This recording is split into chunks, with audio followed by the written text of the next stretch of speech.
Welcome back to another episode of the Bear Trap on the Boom Bust channel, a Bears podcast by a Bears fan. I'm your host, Terry. And yes, it was clickbait. It's all clickbait. I don't care. Shamelessly, it's clickbait you hear. So let's do it. I'm just kidding. But kind of. But no, I have to say it's not going to be popular, but I do got to say my piece. But before I get into Ben Johnson, I do want to say that as much as I've said, I'm not going to be diving too much to the head coach thing. And I really don't plan on doing that. Obviously, we'll talk about the main things, but I'm not here to do a ton of speculation. Not in the hiring process and not even after Ben Johnson has been hired. That's just not what I'm going to do. As we get the staff built out, I think there'll be some things to talk about. And if he says something that we should talk about, then we will. But other than that, no, I'm not diving into a lot of speculation. However, I did give my early thoughts on Matt Eberflus, so I think it's only fair to do that for Ben Johnson. Now, I don't recall if this was his immediate press conference, which he did in conjunction with Ryan Poles, I believe. I don't think I had my thoughts because I don't usually feel that certain type of way right away. I feel like I gave it throughout the off season before I kind of really had my opinions about Eberflus, and in the most part, I do think they came out to be true. But watching Ben Johnson, like I said, I think it's fair to make those comments. By the way, what I originally was going to do outside of this, I was going to take the audio from the press conference asking questions, and I was going to answer it as Ben Johnson and just do something funny like that. That was hilarious to me. Do y'all think that would have been funny? Let me know. Either way, I feel like that's too much time. I'm not about to dedicate to doing that at this exact moment. But that's what I was going to do because I thought that would have been funny. But either way, I listened to the press conference, and there's enough there to make me have some opinions. And again, I don't know Ben Johnson. I never met him, never talked to him. I'm not making conclusions on him as a person necessarily, but there are some signs and there's some objective things he said that kind of concern me. Very much concern me. Especially for those who have been following me, you know my concerns going into this whole thing. And it seems that the Bears did exactly what I was afraid they were going to do. Now, if somebody wants to say, hey, you talk a lot about people with, the self-fulfilling prophecy, confirmation bias, isn't you doing the same thing? You can make that argument on some level, and that's fine. I'm not going to tell you that you're crazy for saying that, but for me, in a lot of things, especially when it comes to football, try my best to be objective, and this is just what I'm seeing. So again, there's some things that he said, I didn't make this up, that he said, I'm not interpreting, that he said that made me feel this way. Number one, talks like a bot. Now, hey, I don't know how he is just one-on-one relaxing. I don't know, I don't know those things. And I know there's talk about kind of how he interviewed, how he come across. I never read those, never got into it, didn't really care. But just kind of his presentation, which to me, I don't put a whole lot of stock in. He sounds like a bot. Now, in terms of the things that he was saying, reminded me of Eberflus so much. He sounded so rehearsed. He sounded almost like he was interviewing again with the media. And I don't mean like doing a press conference interview. Obviously, I mean like he was interviewing for the job. And so I just felt like a lot of his answers were the boilerplate thing that you hear on social media or anywhere else. Like, I'm going to say the exact thing. And it felt like Ben Johnson came in told the Bears exactly what they wanted to hear, and got the job. That's what it sounded like to me. Just some of the stuff. Again, the delivery, and then some of the answers he were given. It was just like, this is a guy that clearly, and he mentioned multiple times, he has a team that prepared him. He knew he was a hot candidate, and they prepared him to put him in position to make the most money and get the contract he wanted and all that stuff. And he knew the talking points to hit, and it just didn't seem natural at all. So that was the first thing that I noticed. Couple things that he mentioned that absolutely terrify me. Anybody that says modern NFL offenses, I don't. I get a little scared because what are you talking about? If you are repeating sports media narratives as the head coach, that worries me. So he's talking about modern NFL offenses are QB driven, and that just that don't necessarily sit well. And I get it, people, there's so many conversations people could have to twist it and make it seem like that, but at the end of the day, football is football. And this year of all years, not to mention the fact that I've already dispelled this passing league narrative and all that, the numbers tell you that's not true. But not only that, but this year in itself, I felt like was a year to show you, like, football is football. This idea that running the ball don't matter was insane. Again, the numbers disprove that. The idea that top flight running backs don't matter was insane. The idea that nothing matters what the QB is insane. You just, not only this year, but most years, you look at who makes it. Look at the common trends between them. So anyway, talking about modern football being QB driven, he mentioned some stats and analytics, which is fine. I haven't seen those numbers. If that bears out, that'll be interesting to look at. But talking about QB success matter more than turnovers. Now, what are you defining as QB success? Saying it matters more than turnovers is a very loaded thing, especially when they kind of go hand in hand. I don't know how you have QB success with a bunch of turnovers. So off rip, just what he's talking about does not jive with what I feel the smart football minds, what the way they look at the game. So that worried me. Then, and this might be out of order because I'm just kind of going off top of my head. Talking about how what stood out to me the most was that he admitted that he regrets going back to the Lions. That's what he said. That's essentially what he said, I should say. He didn't say it directly, but he said that, or somebody asked, like, why is this year different? Now, he tried to add in, I know more about defense and special teams this year, and I feel more comfortable. That right there is a red flag. So in less than a year, so you last year didn't feel like you were prepared to do the responsibilities of the head coach in terms of the entire football team.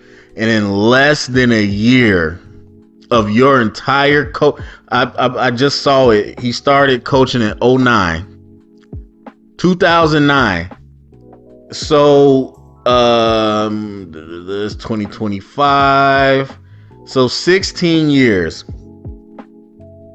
You just in 1 year felt like you now know defense and special teams. Red flag. But he started off by saying, like, when he asked him, like, why is it different? He said, I got to admit, last year, my emotions got the best of me after losing. And I was like, I want to come back and try this again. So you said your emotions got the best of you. That was your initial answer.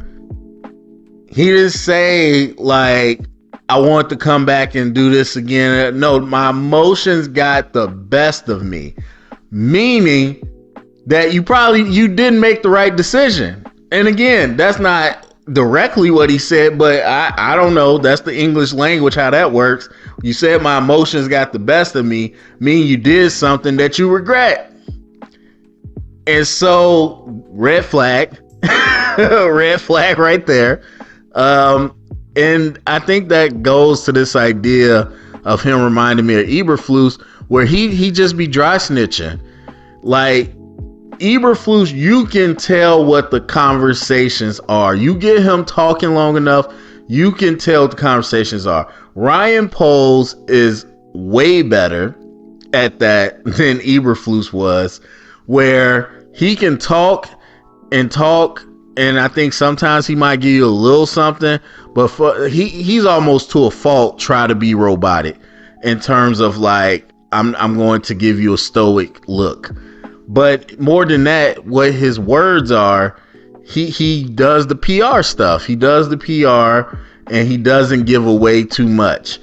But Eberflus, you let him keep talking, he's going to tell you more information than he probably needs to. Ben Johnson's the same way. Ben Johnson's the same way. You can tell exactly what he said to Ryan Poles and the Bears. You can tell exactly what they said to him. They didn't even ask him some of this stuff. He's like, oh yeah, just like me and Ryan just spoke extensively about how the O-line needs to be better. They didn't even say that. And so it's just like, that's fine right now. It's nothing major, but that's going to become a thing. And it's not going to prevent you from winning, but it's just something that immediately reminds me of Eberflus, kind of pops in my head. Then he talked about, and I don't want to nitpick this to death, but he talked about getting coaches that have head coach experience, leaning on them and all these things. Again, he talked about having experience with a lot of other teams that were not good. Like everybody talks about the Lions right now, of course, but he's been on a lot of teams that weren't good. And so that what he said is that the hope is that he'll be able to spot some of those red flags of a bad organization. Oh yeah. And then again, talking about just at least answering kind of what will be your idea of discipline and accountability, what would be your idea of being in charge of the whole operation. It just seems very theoretical. It seems very much like fly by the seat of the pants and just hope for a miracle. That's what it seems like. The answers he gave were not concrete. It was just very much like the most boilerplate thing you could say in that position. And again, I talked about this the third time now. When we're talking about people to become a head coach, and what is it that they have shown you that tells you that they could be a head coach? We're not talking about being a coordinator. We're not talking about being a QB coach. And Ryan Poles kicks it off talking to people, his teammates and other coaches. It's clear his leadership. What? I don't care what they said. You are, and again, I'm not saying this is all they did, but this is what you presented to us. You are stamping this man's ability to lead because you had some phone calls with people. This is the stuff I be talking about, bro. And everybody wants to say the draft is a crapshoot. Coaches are a crapshoot. You don't know. It's just so random. No, it is not. If you do the work in the right process, then it's not as random as people have you think. You don't magically just become a good coach. You don't magically just become a good player out of the draft. When people do the work to find a fit that makes sense, then good things can happen. And so this idea that just like, oh yeah, man, like, yeah, we talked to some people. He sounds cool to me. They said good things. Like, what? And then also Ben Johnson multiple times made it seem like just like things was not good in Detroit. Like, again, not prompted at all. He says, like, I think he's just thanking people. Like, I want to thank all the coaches. He said there might have been some rough nights and some rough game days, but I appreciate y'all camaraderie in the end. What? Wait, what? Like, that does not sound good. And why would you say that? So I just, look, man, I think you can be robotic and rehearsed. Doesn't mean you always saying the right things, but you saying only the things that you kind of have in your head.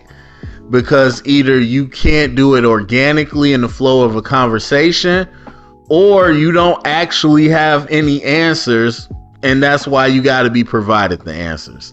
So there's just a lot of that where, again, in front of the room with the players and meetings and all that and leading the team, that can be very different than a press conference. I don't need you to win the press conference.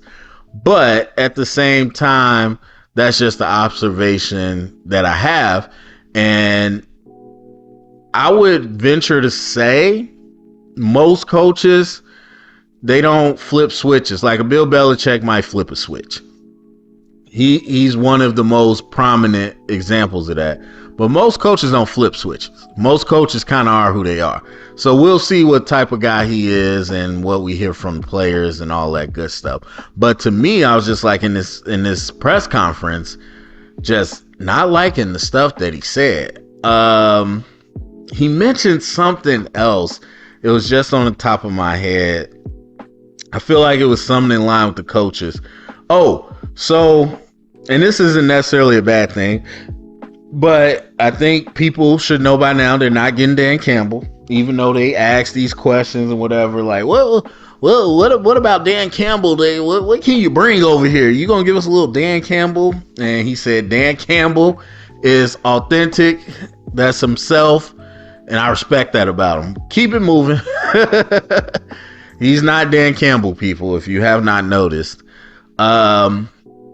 Oh, what was it? I just had it on my in the front of my mind. He said, they asked him like what made him think that he was ready to be a head coach and that he could be a good leader. And he said, it's the way that the people in the building told me I was ready. What? It's the praise I got from the players and coaches I work with that are in the meetings, and they said I did a good job, and they said I'm ready. It just didn't sound convincing. None of it sounds convincing.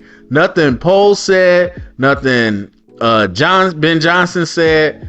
It just felt like he's the hot name. It felt like these meetings I'm in all the time where you know what the truth is, but nobody wants to say it. You can't say that out loud. You can't say the quiet part out loud. It almost felt like they should have just been like, he's the hot name. Detroit did really well on offense. That's why we hired him. Stop asking us questions. We can't tell you why he's a good leader. We can't tell you what his plan is to build accountability. We can't tell you anything because we don't know, because we didn't care enough. We just wanted to get the hot name. That's what this whole thing felt like. He also mentioned, and I said this in my last episode when he was when the news broke, he mentioned that the scheme is going to be essentially essentially personnel driven. It's not going to be drop down the playbook and go. He said, we're going to look at the roster and we're going to rip this thing apart and start from scratch. Do not expect to see what you saw in Detroit. What did I say? When did I record that? Yesterday, 2 days ago? What did I say? I said one or two things are going to happen. This is the only two possible things that can happen. Caleb is going to have to learn something completely different than what he's done, or Ben Johnson is going to have to do something completely different than what he did in Detroit. Ben Johnson himself told you. So, again, with the grasping at what the offense is going to look like, you're going to have to wait until we hit the field and to some real game competition. So there's that. But part of that worries me, because he says we're starting this from scratch. Then he says his philosophy comes from John Shoup. I believe that was his name. I recognize that name, not super familiar, but that was his OC when he was at North Carolina.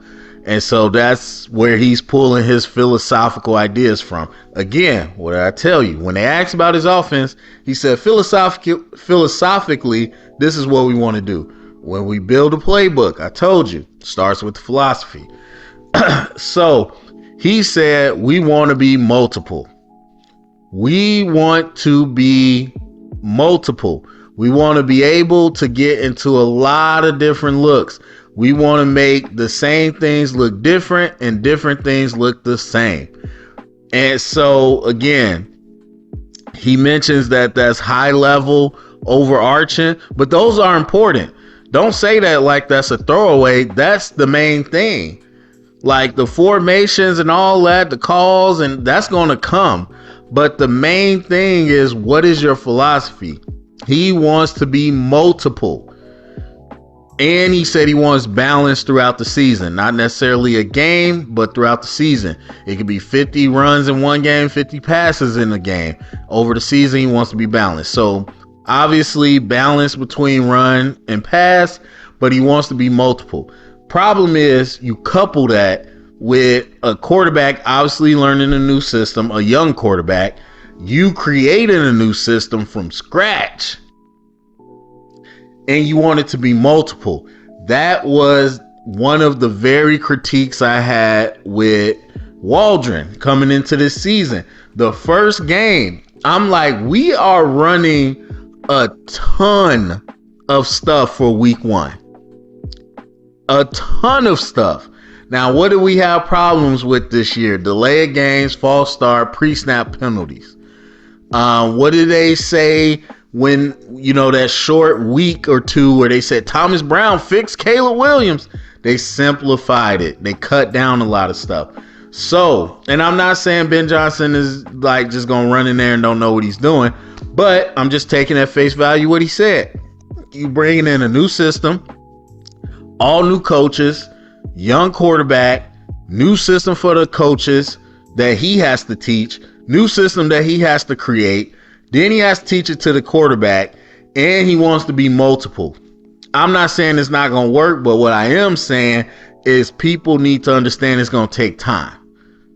It's going to take time. Look, there are very few examples in history, and so I feel very confident on this. But if he comes out and it's just a smooth humming machine and it looks, 10 years from now, it looks the exact same as it did this year, and they just were ahead of their time, I say I was wrong. But I don't see that happening. There's not enough time. And so people need to understand that it's going to take time. The very reason you hired Ben Johnson was for continuity. That's the only reason he got hired. And if they did not feel like, we might lose Ben Johnson if he's not a head coach, then they would have had him as something else, because he's clearly not ready to be a head coach. And so continuity is the big thing. So that takes place over years. And so it's going to have to be built out. And I just think people need to be ready for some, some bumps in the road as they try to progress through this thing. And so some of those things, again, just had my antennas up throughout this interview. Again, I'm not casting any dispersions on him as a person, as a man. I don't know him. Not necessarily even casting dispersions on him as a head coach. Not saying that he doesn't have what it takes, but it ain't a ready-made product. I can say that. One thing I will say, because I did look it up, not necessarily meaning anything, because I mentioned the other day I don't really know his background. So he was a quarterback, high school quarterback, college quarterback, backup, didn't really start at UNC behind TJ Yates, obviously not in the NFL. Hey, whatever, all that don't matter. Then he went to Boston College. Not sure what connection he had there, not, whatever. But he went to Boston College, GA, tight ends coach. Then he spent a ton of time, like he said, with some bad teams. He was with the Dolphins through the Joe Philbin era, excuse me. And he was just kind of a low-level coach. He did do tight ends. Eventually, he did quarterbacks. Went to receivers. He was there when Dan Campbell took over for the interim. He was, who was it? Adam Gase. He was there for the Adam Gase years of Miami as well. Then he was in Detroit. Actually, not with Dan Campbell. He was in Detroit with Matt Patricia and his staff. And he was a quality control coach. So, I can't remember how many years, but it had to be more than 5 years he was with the Dolphins. And to go backwards to a quality control coach was a little weird, but whatever. I guess get in where you fit in when you're coming from a bad season and a bad staff. And so, yes, he was brought in by Matt Patricia, not by Dan Campbell. Dan Campbell retained him, obviously, and then he kind of worked his way up. Never worked with the quarterbacks for Detroit. Briefly worked with the quarterbacks with Miami. Mostly tight ends, receivers coach. Then he became passing game coordinator with the Lions, and then he became the OC, and we saw what happened there. So very much a hot name. There's not this evidence of a budding superstar or anything like that. Very much a name of the recent times. And so, again, laying it all out, not saying he can't succeed. What I am saying is, altogether, the picture don't look good to me. That is not at all the route I think we should have went. But as I said, when Eberflus got fired, it's very much the route I expected them to go. And it sucks. It sucks. It sucks that so many teams, and I don't want to say they're guided by sports media, everything. What I'll say is, it sucks that so many teams come to the same conclusions as goofies online that don't know what they're talking about. And as much as we say there's no silver bullet, there's no one way to win, otherwise everyone would do it, there are some things that winning franchises have in common that teams just don't follow. And a lot of time is owner ego. And so, yeah, it's sad for teams that continue to not be able to see the picture clearly and come to the same bad decisions they always make. And unfortunately, the Bears have been one of those teams in recent memory. So either way, Ben Johnson's introduction, we're moving forward. Let me know what you think about it. Share it around, get the conversation started. Thumbs up, subscribe, and remember, stay up and bear down.